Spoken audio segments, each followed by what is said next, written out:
Aquela lista que o presidente da Fundação Palmares havia publicado, retirando vários nomes importantes, nomes de 27 negros da lista de personalidades que eram homenageadas pela entidade.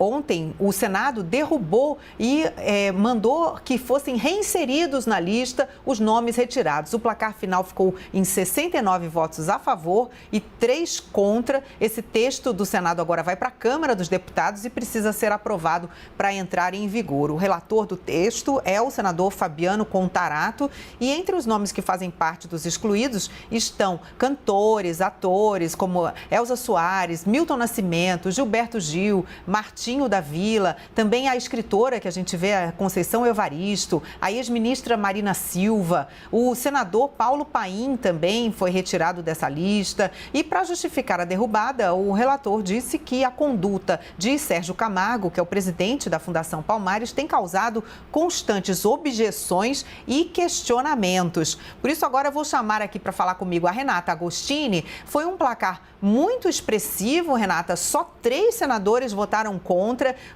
Esse texto ainda precisa passar pela Câmara, né? Mas acho que é difícil, né, um projeto aprovado com essa margem no Senado ser derrubado pelos deputados e a portaria mantida. Ou na Câmara é toda uma outra história? Conta pra gente.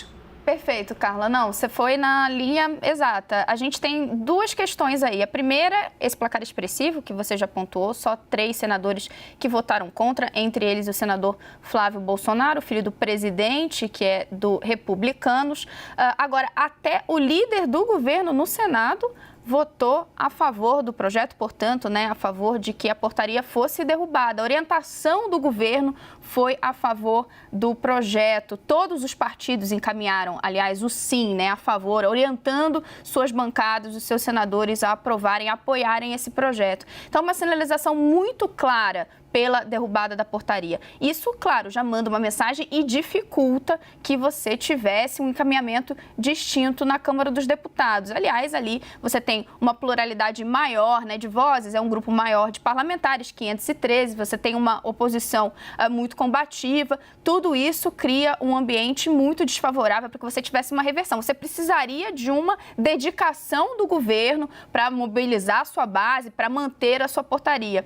O que não está posto nesse momento. Inclusive, eu procurei o líder do governo na Câmara, Ricardo Barros, para entender se já havia esse direcionamento. Ele disse que não tinha nenhuma orientação nesse sentido. Não tem previsão ainda na Câmara, pode ser que o governo ainda pare, analise, se debruce sobre o tema, mas não é que o governo entendeu isso como um problema, uma derrota e já está ali fazendo contas para mudar esse cenário na Câmara. Pelo contrário, o que a gente viu no Senado foi o líder do governo, o senador Fernando Bezerra, inclusive dizendo que o trabalho dele seria defender essa portaria da Fundação Palmares, mas que ele não poderia concordar com uma medida como essa, Carla.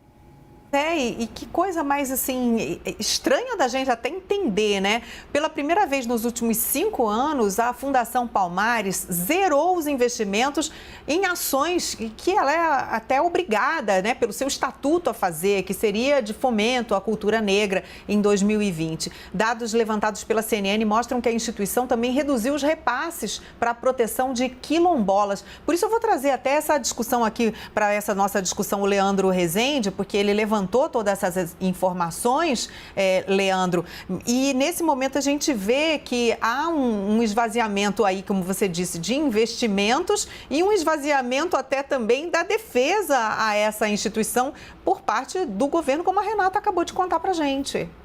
É isso, Carla. Pelo menos aí em termos orçamentários, a gente consegue perceber que a Fundação Palmares, em 2020, durante a gestão do Sérgio Camargo, se afastou um pouco justamente do que ela precisa fazer. Ela foi criada em 1988 e aí a gente levantou dados aí por lei de acesso à informação e também através de um levantamento que eu pedi para a ONG Contas Abertas para tentar entender um pouco desse cenário. Nesse ano, em 2020, nada do que a Fundação Palmares gastou foi usado priorizado em uma das suas funções mais importantes, que é justamente o fomento à cultura negra aqui no Brasil. É a primeira vez nos últimos 5 anos que a instituição não gastou nada nessa ação e também não gastou nenhum real na implantação de espaços culturais para preservar a memória afro-brasileira.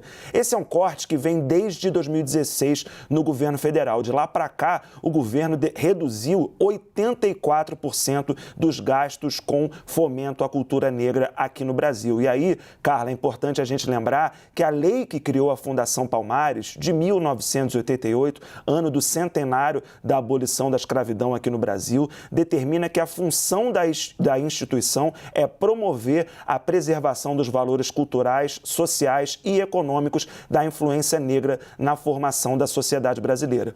Procurei, claro, a Fundação Palmares para entender o porquê dessas reduções. E eles reconheceram que reduziu aí alguns repasses, reduziram algumas despesas que tiveram cortes, mas disseram que os recursos de fomento à cultura negra foram destinados a um edital que foi aberto em julho, e que até o final do ano vai pagar R$ 668 mil para 140 artistas negros selecionados em todo o Brasil.